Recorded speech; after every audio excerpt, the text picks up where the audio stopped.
Telugu Desam party అధికారంలోకి వచ్చిన తర్వాత ఆనాడు ప్రజలకు ఏ విధమైన హామీలు ఇచ్చామో హామీల విషయంలో ఈరోజు తూచా తప్పకుండా మా ప్రభుత్వం చర్యలు తీసుకుంటా ఉంది. ముఖ్యంగా ఈ రాష్ట్రంలో అయితేనే, మా జిల్లాలో అయితేనే, మంత్రిగా ఉండే నా నియోజకవర్గంలోనైతేనే గత 5 సంవత్సరాల్లో జరిగిన భూ అవినీతిపై ఏ విధమైన చర్యలు తీసుకుంటే ప్రభుత్వ భూములు ప్రభుత్వానికి, పేదల భూములు పేదలకు దక్కే విధంగా చర్యలు తీసుకోమని మా జిల్లా కలెక్టర్ గారిని కోరడం జరిగింది. ఎందుకంటే 5 సంవత్సరాలు చిన్న కాలం కాదు. పేదవాని కంట్లో నీళ్లు తెప్పించిన ఆనాటి ప్రభుత్వం, వైసీపీ బుడ్డా పకీర్ నాయకులు ఎవరైతే గ్రామ స్థాయి నుంచి నియోజకవర్గ స్థాయి వరకు ఎక్కడైతే అక్కడ అక్రమంగా భూములు పేదలు దోచుకుంటూ వచ్చారు. పేదల భూములు ఒక పక్కల, ప్రభుత్వ భూములు ఒక పక్కల ఆన్లైన్లో వాళ్ళ పేర్లతో ఎక్కించుకుంటూ ఎంఆర్ఓ ఆఫీసుల్లో అయితేనేం, పంచాయతీ ఆఫీసుల్లో అయితేనేం, విఆర్ఓల దగ్గర ఉన్న రికార్డులు కూడా ట్యాంపర్ చేసి కొన్ని రికార్డులనే లేకుండా చేసిన ఘనత ప్రభుత్వాన్ని. మేము ఎలక్షన్ల ముందు ప్రజల దగ్గరికి వెళ్తే ఎక్కడ చూసినా ఈ అవినీతిపై ప్రజలు మమ్మల్ని హెచ్చరిస్తా, అలాగే మాకు వాళ్ళ విన్నపాలు ఇస్తూ వచ్చారు. మేము ఆ రోజు ఒకటే చెప్పాం, చంద్రబాబు నాయుడు గారి నాయకత్వంలో రేపు ప్రభుత్వం ఏర్పాటైతే కేవలం జగన్మోహన్ రెడ్డి ఫోటో పాస్బుక్లపై అలాగే పట్టాదారు పుస్తకాలపై వేసుకోవడమే కాదు జరగలేదు, ప్రతి ఒక్కరి గుండెల్లో నిప్పు పెట్టే విధంగా ప్రభుత్వము అలాగే ప్రైవేట్ భూములు కాజేయడం జరిగిందని ఆ రోజు ప్రజలు మా దృష్టికి తీసుకొని వచ్చారు.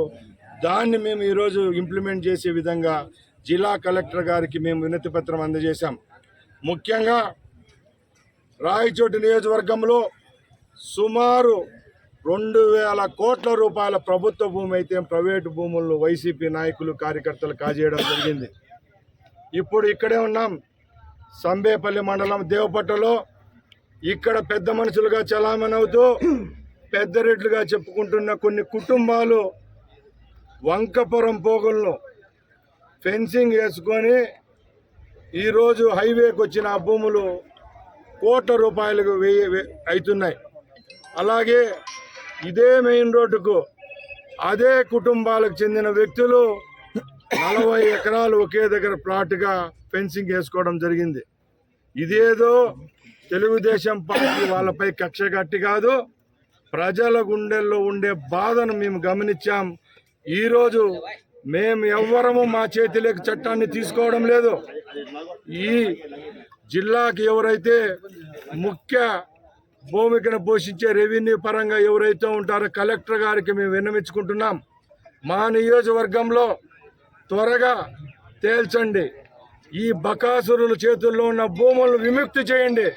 ఎక్కడైతే గవర్నమెంట్ భూములు ఉన్నాయో పార్టీలకు అతీతంగా మీరు తీసుకోండి. అలాగే ప్రజల భూములు ఎవరైతే కాజేశారో ఆ భూములు కూడా ప్రజలకు ఇప్పించవలసిందిగా కలెక్టర్ గారిని కోరడం జరిగింది. నేను ఒకటే హెచ్చరిస్తున్నా, ఎవరిని ఈ ప్రభుత్వంలో ప్రజల ధనాన్ని ప్రభుత్వం తెలియజేసుకుంటూ ప్రజలకు కూడా ఒకటే విన్నవించుకుంటున్నాం, రాబోయే కాలంలో భయమొద్దు, ఎవరితో భయపడాల్సిన అవసరం లే.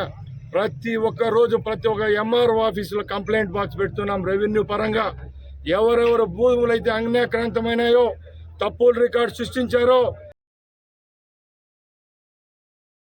చలాయించారో అలాంటి వాళ్ళ పేర్లు అయితేనే, వాళ్ళు చేసిన పనులు అయితేనేం, డాక్యుమెంట్లు అయితేనేం మీరు పేరుతో రాసి మాకు ఇవ్వాల్సిందిగా కోరుకుంటున్నాం. తప్పు